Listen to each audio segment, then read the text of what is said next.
प्यारे दोस्तों, कैसे हैं आप सभी। दोस्तों, हम बात करेंगे रीजनिंग के मोस्ट इम्पोर्टेंट क्वेश्चनों की सीरीज़ में। तो आज एक और नए पार्ट्स में आपका स्वागत है। तो चलिए दोस्तों, स्टार्ट करते हैं अपनी रीजनिंग के मोस्ट इम्पोर्टेंट। दोस्तों, दिल्ली पुलिस कांस्टेबल के भी फॉर्म स्टार्ट हो चुके हैं। तो जो भाई कांस्टेबल की तैयारी कर रहा है वो दिल्ली कांस्टेबल में अप्लाई ज़रूर कर देना, क्योंकि दोस्तों बहुत ही अच्छी और शानदार है। केंद्र की वैकेंसी है, तो इसमें बहुत ही अच्छे स्कोप रहते हैं आज आगे के लिए भी। तो देखिए, आज का अपना पहला क्वेश्चन देखिए। और दोस्तों, ये जो रीजनिंग करवा रहा हूँ ये ध्यान रखना, आगे आपको बहुत ही महत्वपूर्ण और रामबाण साबित होने वाली है। तो चलिए, आज का अपना पहला क्वेश्चन देखिए। पी क्यू का भाई है, आर क्यू की माँ है, एस आर का पिता है, टी एस की माँ है। तो बताइए कि पी का टी से क्या संबंध है। सबसे पहले जब भी ऐसे क्वेश्चन आ जाए तो इन्हें बनाने का एक ही तरीका है कि तुम सबसे पहले यहाँ से पकड़ो। देखिए, पी और क्यू भाई है, तो देखिए पी है, पी किसका भाई है, क्यू का भाई है, तो ये लीजिए यहाँ पर कर दीजिए ब्रदर। तो पी और क्यू आपस में दोनों बराबर है, तो भाई हो गए। अब देखिए ये क्या बोल रहा, आर है वो क्यू की माँ है। तो अब देखिए इस क्यू की माँ कौन है, आर है, ये हो गई इसकी मदर।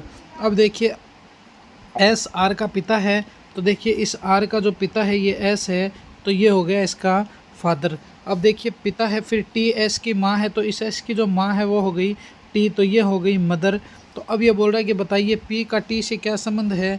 तो इस टी का इस पी से क्या रिलेशन है, हमें वो बताना है। तो सबसे पहले देखिए ये भाई है, इस भाई की माँ हो गई कौन, आर, आर का इस आर का बाप हो गया कौन, एफ, एफ का एफ की माँ हो गई कौन, टी।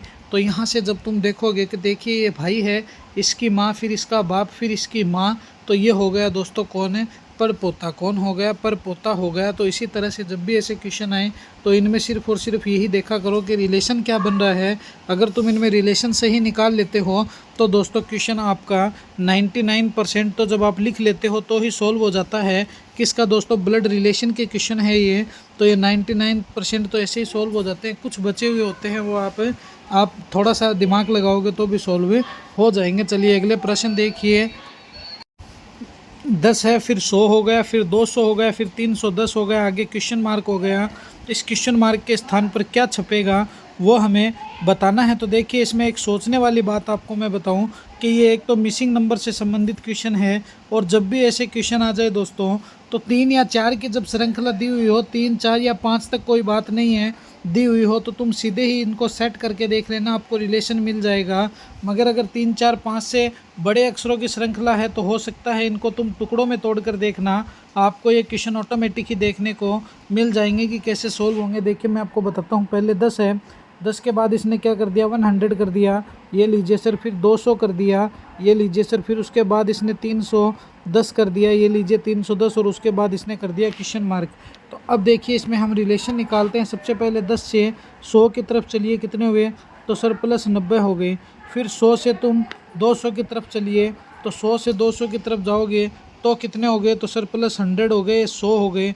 फिर दोस्तों 200 से 310 की तरफ चलिए, फिर क्या हो गए, प्लस 110 हो गए, तो ये लीजिए प्लस 110 हमने कर दिए।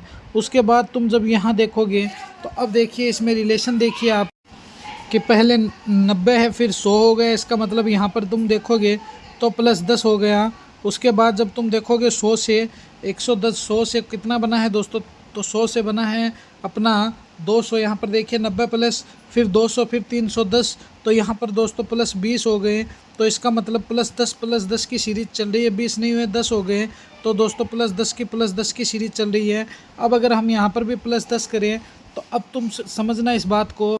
तो अब हम यहाँ पर प्लस 10 कर देंगे दोस्तों, तो देखना 110 प्लस 10 कितने हो गए, तो 120 हो गए। 120 प्लस 310 कितने हो गए, तो सर 120 प्लस 310 जो है वो हो गए 430। तो ये 430 ही जो होगा वही तो अपना आंसर है। तो इस तरह से दोस्तों तुम बहुत ही आसानी से इन क्वेश्चनों को सोल्व कर सकते हो। अगर थोड़ा सा भी दिमाग लगाओगे तो 430 जो होगा वही अपना क्या होगा, करेक्ट आंसर हो जाएगा। तो 430 जो है प्यारे साथियों वही क्या है, अपना करेक्ट आंसर है। तो 430 इज़ द करेक्ट आंसर। चलिए नेक्स्ट क्वेश्चन पर चर्चा करते हैं। अगला प्रश्न देखिए, मोस्ट इंपॉर्टेंट लगा लेना इन क्वेश्चनों को। ये क्वेश्चन आजकल बार बार एग्जाम में रिपीट हो रहे हैं, क्योंकि ऐसे ही क्वेश्चन बहुत ज़्यादा पूछे जा रहे हैं। तो ये क्वेश्चन भी दोस्तों हमारे एग्ज़ाम में पीछे आए हुए क्वेश्चन है, और वहीं से हम आपको उठाकर मैं ये क्वेश्चन करवा रहा हूँ। तो बने रहना वीडियो के एंड तक। देखिए टैग है उसको इसने लेट कर दिया, क्या कर दिया, लेट कर दिया। तो अब एक दिमाग लगाने की बात ये बोल रहा है कि ये CAF को क्या करेगा, CAFE को क्या करेगा। तो सबसे पहले तुम यहाँ पर इस बात को समझना कि इसने टैग को लेट कैसे किया है, उसी तरह CAF को हम भी बना देंगे। तो सबसे पहले देखिए ये जो T है, इस T को ये कहाँ ले गया, 3 नंबर पर ले गया कि नहीं ले गया, बिल्कुल सर ले गया। ये जो A है, इस A को इसने उठाया और कहाँ ले आया, 2 नंबर पे ले आया। इसके बाद जब तुम देखोगे तो इसने L है, L को उठाकर 1 नंबर पे ले आया कि नहीं ले आया, तो बिल्कुल सर ले आया। तो ये दोस्तों टैग लिखा है इसने, यहाँ पर तुम E कर लेना, ये E है तो यहाँ पर इसे E बना देना, के नहीं है। अब देखिए ये जो E है, इस E को ये उठाकर कहाँ लेके जा रहा है, तो E को दोस्तों लास्ट वाले को लास्ट में लेकर जा रहा है। तो अब हम भी क्या करेंगे, सबसे पहले हम लास्ट वाले को उठाएंगे, इस E को उठाएंगे, इस E को यहाँ रख देंगे, ये लीजिए सर रख दिया। अब देखिए अब क्या करेंगे, अब हम सर C को उठाएंगे और इस C को 3 नंबर पर रख देंगे, 1 नंबर वाले को, तो ये लीजिए सर C को रख दिया। अब बचे 2 है, इस 2 का क्या करेंगे, तो देखो मैं आपको बताता हूँ। बीच वाले को इसने सेकंड वाले को कहाँ रखा है, 3rd नंबर पे, तो ये लीजिए सर इसने 3rd नंबर पर इस सेकंड वाले को रख दिया। अब बचा है F और F यहाँ पर हम लगा देंगे। तो आपको फेस कहीं नज़र आ रहा है क्या, बिल्कुल सर आ रहा है, फेस है ऑप्शन नंबर फर्स्ट में। तो ये ऑप्शन नंबर फर्स्ट जो है यही क्या है, अपना करेक्ट आंसर है। तो जब भी रीजनिंग के ऐसे क्वेश्चन आ जाए दोस्तों, तो इनमें यही देखना पड़ता है कि पहले वाले में जो रिलेशन होगा, इस फर्स्ट सीरीज में जो रिलेशन है वो सेकंड में आपको निकालना है। तो अगर आप फर्स्ट को निकाल लेते हो तो सेकंड को निकालने में कोई दिक्कत आने वाली नहीं है। मोस्ट इम्पॉर्टेंट लगा लेना इन क्वेश्चनों के, ये क्वेश्चन बहुत ही शानदार और अच्छे क्वेश्चन है जो बहुत ज़्यादा एग्जाम में पूछे जाते हैं। चलिए अगला प्रश्न देखिए, ये रहा हमारा नेक्स्ट क्वेश्चन। वेरी इंपॉर्टेंट लगा लेना इन क्वेश्चनों के, बहुत ही इंपॉर्टेंट क्वेश्चन है दोस्तों। और पीछे बहुत सारे राजस्थान पुलिस में, यूपी पुलिस में, बिहार पुलिस में, हरियाणा पुलिस में और दोस्तों दिल्ली पुलिस में भी आपको ये बहुत सारे क्वेश्चन देखने को मिल जाएंगे। देखिए 456 को इसने 15 कर दिया, फिर 789 को ये क्या करेगा, एक सोचने वाली बात है। तो अगर हम ये करें कि 4 × 5 × 6 करें तो 4 पंजे 20 हो गए, और 20 को 6 से मल्टीप्लाई किया तो दोस्तों 120 आता है, 15 तो नहीं आया। तो ये तो दोस्तों एकदम ही खेल ख़राब हो गया। इस तरह से तो ये 1% ही सोल्व नहीं हो सकता है। तो फिर ये क्वेश्चन किस प्रकार से सोल्व हुआ होगा, तो देखिए मैं आपको बताता हूँ इस क्वेश्चन को कैसे सोल्व किया गया है। कि आप यहाँ पर अगर देखोगे तो देखिए 456 और 15 है, तो देखिए ये हो गया 4, ये हो गया 5, ये हो गया +6। अब इनको आपस में ऐड कीजिए, 4 और 6 कितने हुए, 10, 10 और 5 कितने हुए, तो 15। तो कितने आ रहे हैं यहाँ पर 15, तो ये लीजिए 15 है क्या, बिल्कुल सर है। तो यहाँ पर देखिए 7 + 8 + 9 कीजिए, तो अब देखिए 9 और 1 कितने हो गए, तो सर 10 हो गए। 9 है, 7 है, 7 और 8 कितने हो गए, तो सर 15 हो गए। 15 और 9 कितने हो गए, तो सर 24 हो गए। अब 24 आपको कहाँ नज़र आ रहा है, वही अपना करेक्ट आंसर है। तो इस प्रकार से दोस्तों बहुत ही अच्छे तरीके से आप रिलेशन निकालना समझोगे तो आप बहुत ही आसानी से रिलेशन निकाल सकते हो रीजनिंग के, वरना आपके पास बैठने के अलावा कोई ऑप्शन नहीं है। अगर आप बैठ के देखते रहोगे तो देखते ही रह जाओगे। तो option number D is the correct answer. ये 24 नंबर जो है यही अपना क्या है, करेक्ट आंसर है, हो गया। तो ये 24 जो है वही अपना क्या है, करेक्ट आंसर है, हो गया। अगले प्रश्न पर डिस्कस करते हैं। नेक्स्ट क्वेश्चन देखिए, ये रहा हमारा नेक्स्ट क्वेश्चन। देखिए स्पर्श है, अनुपात महसूस करना हो गया, समानुपात अभिवादन है, क्या होगा ये हमें बताना है। ऐसे क्वेश्चनों में कोई बड़ी महाभारत नहीं होती है, बस थोड़ा सा ये दिमाग लगाना पड़ता है कि देखिए जिस प्रकार से हम क्या करते हैं, किसी को भी स्पर्श करते हैं, किसी व्यक्ति को या किसी को और को, तो क्या होता है, हमें महसूस होता है कि कोई हमें स्पर्श कर रहा है। तो जिस प्रकार हम किसी को अभिवादन करते हैं, तो अभिवादन का मतलब क्या हो गया दोस्तों। तो ध्यान रखना ये क्वेश्चन हमेशा रिलेशन के ऊपर होंगे, चाहे ये गाड़ी के ऊपर रिलेशन दे दे, चाहे पृथ्वी पे कोई रिलेशन दे दे, चाहे जानवरों में कोई रिलेशन दे दे, चाहे वेजिटेरियन सब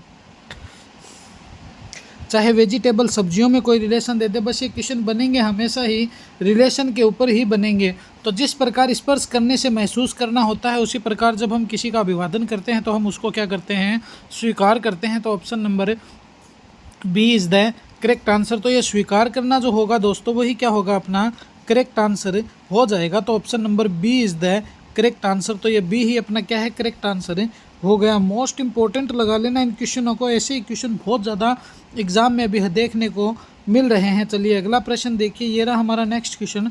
बहुत ही अच्छा क्वेश्चन है। अक्षरों का कौन सा समूह खाली स्थानों पर क्रमवार रखने से दी गई अक्षर श्रृंखला को पूरा कर देगा? तो देखिए डैश है, फिर डबल ए हो गया, फिर डैश बी ए हो गया, फिर बी बी हो गया, फिर ए बी हो गया और फिर डबल ए बी हो गया। तो मैंने आपको क्या कहा था, कुछ नहीं करना है, बस हमेशा ध्यान रखना कोमा में आपको कॉमन ही छांटना है कि इसमें से कॉमन कहाँ बन रहा है। जो कि ये देखिए सीधा सीधा डबल ए बी नज़र आ रहा है। अगर तुम यहाँ पर ए बी लगा दो तो ये डबल ए बी हुआ कि नहीं हुआ, तो डबल बी, फिर यहाँ पर ए लगा दो तो डबल बी डबल ए हुआ कि नहीं हुआ। यहाँ पर अगर तुम बी लगाओ तो बी डबल ए बी हो गया, फिर बी डबल ए बी हो गया। तो ये लीजिए सर हमारा सीधा सीधा रिलेशन बन गया। देखिए मैं दिखाता हूँ आपको, यहाँ पर डबल ए है, उसके बाद क्या हो गया, बी हो गया, फिर ए हो गया, फिर डैश हो गया, फिर डबल बी हो गया, फिर ये देखिए डैश ए बी हो गया, फिर डैश, फिर डबल ए और क्या हो गया दोस्तों, बी हो गया। तो अब देखिए इसका सीधा सा रिलेशन आपको शॉर्ट में बना के दिखाऊं। मैंने आपको क्या कहा था, कॉमन ही लेना है। ये देखिए डबल ए बी है कि नहीं, बिल्कुल है। तो यहाँ पर देखिए बी है, फिर डबल ए है, फिर बी हो गया, तो ये बी डबल ए बी हुआ कि नहीं हुआ, बिल्कुल हुआ। यहाँ पर देखिए बी डबल ए, यहाँ से तोड़ दो, बी डबल ए बी हुआ कि नहीं हुआ, बिल्कुल हुआ। फिर यहाँ पर ए लगा दो तो बी डबल ए बी हुआ कि नहीं हुआ, तो सर बिल्कुल हो गया। और यहाँ पर बी लगा दो, फिर double A double B already है। तो ये लीजिए सर हमारी श्रृंखला रेडी है। तो इसी प्रकार तो हमें रेडी करना है। देखिए हमने क्या क्या लगाया, देखिए बी है, फिर बी है, फिर डबल ए लगा दिया और फिर बी लगा दिया। तो ये रही हमारी पूरी श्रृंखला, double B double A double B double A और बी हो गई। तो देखिए बी बी ए बी कहाँ पर है, तो ये लीजिए सर बी है, फिर डबल ए है, फिर बी, ये रही।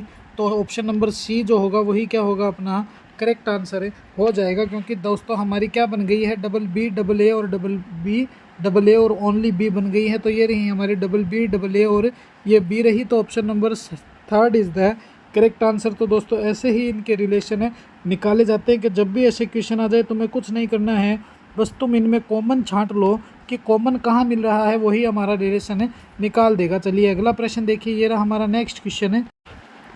एक है, फिर जीरो हो गया, फिर तीन है, फिर दो हो गया, पाँच हो गया, छः हो गया और फिर क्वेश्चन मार्क हो गया। इस क्वेश्चन मार्क के स्थान पर क्या आएगा वो हमें बताना है। तो दोस्तों मिसिंग नंबर से संबंधित क्वेश्चन है और ऐसे क्वेश्चन आ जाए तो हमेशा थोड़ा सा धैर्य रखकर और शांति से सोल्व करोगे तो बहुत ही आराम से सोल्व हो जाएंगे। देखिए एक है, फिर जीरो है, फिर सर तीन है, फिर सर दो है, दो के बाद सर पाँच है, पाँच के बाद सर छः है और आगे सर क्वेश्चन मार्क है। इस क्वेश्चन मार्क के स्थान पर क्या आएगा? तो सबसे पहले देखिए एक है, एक से जीरो हो गया, इसका मतलब माइनस एक हो गया। फिर जीरो से तीन हो गया, इसका मतलब प्लस तीन हो गया। फिर दोस्तों दो है, इसका मतलब माइनस एक कर दिया। फिर दोस्तों दो से पाँच बना, प्लस तीन हो गया। फिर दोस्तों पाँच प्लस एक कितने होते हैं? तो सर प्लस एक छः होते हैं। यहाँ पर हमारी सीरीज़ पूरी की पूरी ही ख़राब हो गई है क्योंकि देखिए दोस्तों पहले माइनस तीन माइनस एक हुआ, फिर जीरो बन गया, फिर प्लस तीन हुआ, तीन बन गया, फिर माइनस एक हुआ, दो बन गया, फिर यहाँ पर प्लस दो हो गया, तीन हो गया तो पाँच बन गया। अब देखिए पाँच एक छः हो गए तो छः से प्लस एक हो गया। तो ये ऐसे तो नहीं हो सकता है, तो फिर ये कैसे सॉल्व होगा? देखिए मैं आपको बताता हूँ। यहाँ से आप पहले एक लिखिए, फिर दोस्तों जीरो लिखिए, फिर तीन लिखिए, फिर दो लिखिए, फिर दो के बाद पाँच लिखिए, पाँच के बाद छः लिखिए और छः के बाद अपना क्वेश्चन मार्क ठोक दीजिए। इसके बाद अब देखिए क्या होता है कि मैंने आपको क्या कहा था, जब भी दो या चार की श्रृंखलाएँ आ जाए तो इनको आपस में निपटा लेना, मगर दो चार से कहानी ऊपर चली जाए तो दोस्तों इनको क्या करना है, हमेशा इनको टुकड़ों में तोड़ लेना। तो अब हम क्या करेंगे, इनको देखिए टुकड़ों में तोड़कर सोल्व करेंगे। सबसे पहले यहाँ से समझिए इस बात को कि देखिए टुकड़ों में इनको तोड़ते हैं। एक है, एक प्लस दो कर दो कितने हुए? सर तीन हुए। तीन प्लस दो कर दो कितने हुए? सर पाँच हुए। पाँच प्लस दो है तो अब देखिए दो है तो यहाँ पर पाँच प्लस दो कितने हो जाएंगे? तो सर सात हो जाएंगे। इसके बाद जब तुम यहाँ समझोगे जीरो है, जीरो में प्लस दो किया कितने आए? दो आए। दो से फिर यहाँ पर देखिए पाँच है सीधा तो प्लस चार कर दिया कितने आए? तो छः आए। प्लस आठ होते हैं, छः प्लस आठ बारह होते हैं, जो बारह है नहीं तो ये ऐसे तो है नहीं। तो ऑप्शन नंबर डी जो होगा, ये 7 नंबर ऑप्शन जो है दोस्तों, ये 4 नंबर ऑप्शन जो 7 बनेगा यही अपना क्या हो जाएगा, करेक्ट आंसर हो जाएगा। क्योंकि ऊपर दोस्तों प्लस 8 करना पड़ता है और जब 6 में प्लस 8 करते हैं तो 14 आता है। 14 है क्या? बिल्कुल भी नहीं है। तो D is the correct answer. चलिए अगले प्रश्न पर डिस्कस करते हैं। नेक्स्ट क्वेश्चन देखिए, ये रहा हमारा नेक्स्ट क्वेश्चन है। उस शब्द को ज्ञात कीजिए या चुनिए जिसे फोटोसिंथेटिक शब्द के में प्रयोग अक्षरों करके नहीं बनाया जा सकता है, अक्षरों का प्रयोग करके नहीं बनाया जा सकता है। तो हमें वो शब्द देखना है जो फोटोसिंथेटिक से नहीं बनाया जा सकता। सबसे पहले दोष देखिए, टी है, ये टी गया, एच है, ये एच गया, ओ गया, फिर उसके बाद एस गया और इसके बाद ई गया। यहाँ से फिर तुम और अगर देखोगे तो एस है, सी है, तो ये लीजिए एस है, फिर ये सी गया, फिर दोस्तों ई है, ई गया, फिर दोस्तों एन है, ये एन गया और टी का टी गया। तो ये लीजिए ये भी बन सकता है। हमें क्या कह रहा है, नहीं बनाना है, हमेशा अंडरलाइन कर लेना। यहाँ पर देखिए प्रोन है, पी से पी गया, आर है क्या, तो आर नहीं है, इसका मतलब दोस्तों आर तो नहीं है। तो ये लीजिए हम इसको मान सकते हैं। ओ एन ई ज़रूर है, तो ये लीजिए ऑप्शन नंबर सी है। तो ये option number C is the correct answer, क्योंकि हम दोस्तों प्रोन नहीं बना सकते हैं। क्या नहीं कर सकते, प्रोन नहीं बना सकते हैं। तो ये लीजिए sir, prone is the correct answer. तो ऐसे होते हैं दोस्तों, अपने आराम से क्वेश्चन सोल्व बस थोड़ा सा करने के लिए बैठ जाए। तो चलिए अगला प्रश्न देखिए, ये रहा हमारा नेक्स्ट क्वेश्चन। बहुत ही अच्छा क्वेश्चन है। 3 है, 5 है, 4 है, इसमें ऐसा क्या रिलेशन है कि इसने क्या कर दिया, 32 बना दिया। तो देखिए सबसे पहले तो हम ये करते हैं कि ये ऐसे रिलेशन दिया हुआ है, इनमें हम ये करते हैं कि 3 है मल्टीप्लाई 5 कर देते हैं, इंटू 4 कर देते हैं। 3 पंजे 15, 15 चौके 60 होते हैं। 60 में 2 का भाग भी दे तो भी दोस्तों 30 ही आते हैं, 32 तो नहीं आए। तो ऐसे तो ये नहीं हो सकता। तो फिर ये क्वेश्चन कैसे होगा, देखिए मैं आपको बताता हूँ। समझिए इस क्वेश्चन को। देखिए आपने 3 + 5 करना है, तो 3 + 5 कितने हुए सर, 8 हो गए। 8 में इस 4 से मल्टीप्लाई कर दो, तो ये लीजिए सर 8 को 4 से मल्टीप्लाई किया, कितने हुए, 32 हुए। 32 आ रहे हैं क्या, बिल्कुल आ रहे हैं। इसी प्रकार देखिए 3 + 4 कीजिए, कितने हुए, तो सर 3 + 4 होते हैं 7। इस 7 को इस 4 से मल्टीप्लाई कर दो, ये लीजिए सर 4 से किया, तो 7 चौक कितने हो गए, 28 हो गए। 28 है क्या, बिल्कुल है। तो अब हमें क्या करना है, 5 + 7 कर दो। 5 + 7 कितने होते हैं, तो सर 12 होते हैं। 12 को इस 3 से मल्टीप्लाई कर दो, तो सर 12 को 3 से मल्टीप्लाई करते ही 36 आ गया। और ये 36 जो आया है, यही तो अपना करेक्ट आंसर है। तो 36 कहाँ है, ऑप्शन नंबर बी में है। तो ये 36 इज़ द करेक्ट आंसर। तो ये 36 जो होगा ना साथियों, यही क्या होगा, अपना करेक्ट आंसर हो जाएगा। तो option number B is the correct answer. चलिए एक और नेक्स्ट क्वेश्चन पर डिस्कस करते हैं। अगला क्वेश्चन देखिए, यदि किसी छोर से शुरू करने पर किसी पंक्ति में आपका नंबर 8वां है, तो बताइए उस पंक्ति में कुल कितने व्यक्ति हैं। तो छोर से शुरू करने पर पंक्ति में आपका नंबर 8वां है, तो टोटल हमें निकालना है। तो टोटल देखिए, अब इसमें टोटल निकालना है दोस्तों कि कुल कितने हैं। तो कुल का मतलब यही होता है, दायां प्लस बायां -1 करना है। क्या करना है, दायां प्लस बायां -1 करना है और कुल हमारा आ जाएगा। तो देखिए टोटल जब निकालते हैं, ऐसे क्वेश्चन जब भी आ जाए तो ध्यान रखना, लेफ़्ट प्लस राइट कर दो आप, माइनस कर दो 1। तो देखिए ये बोल रहा है कि किसी भी छोर से, मतलब आगे से पीछे से कहीं से भी करो, 8वां नंबर आएगा। तो ये लीजिए सर, आगे से और पीछे से दोनों से ये 8 8 -1 करते हैं, तो ये टोटल आ गया 8 दूनी 16 हो गए। 16 -1 कितने हो गए, तो सर 16 -1 हो गए 15। तो किसी भी छोर से शुरू करने पर 15 ही आएगा। क्या आएगा, 15 ही आएगा। तो 15 इज़ द करेक्ट आंसर। तो ये 15 जो है दोस्तों, यही क्या होगा, अपना करेक्ट आंसर हो जाएगा। चाहे किसी भी छोर से आप शुरू करो, आपको आंसर जो मिलेगा वो 15 ही मिलेगा प्यारे साथियों। तो 15 इज़ द करेक्ट आंसर। तो ये थी दोस्तों आज की अपनी रीजनिंग की मोस्ट इंपॉर्टेंट क्लास। कैसी लगी ये क्लास मुझे कमेंट में ज़रूर बताना। और दोस्तों अपने अमन क्लासेस के यूट्यूब चैनल को ज़्यादा से ज़्यादा लाइक शेयर सब्सक्राइब कर देना और बेल आइकन को प्रेस कर लेना, जिससे कि आपको रोज़ इनका नोटिफिकेशन मिलता रहे। तो मिलेंगे इसी जोश और जुनून के साथ हम एक और नेक्स्ट वीडियो में। जय हिंद, जय भारत प्यारे साथियों।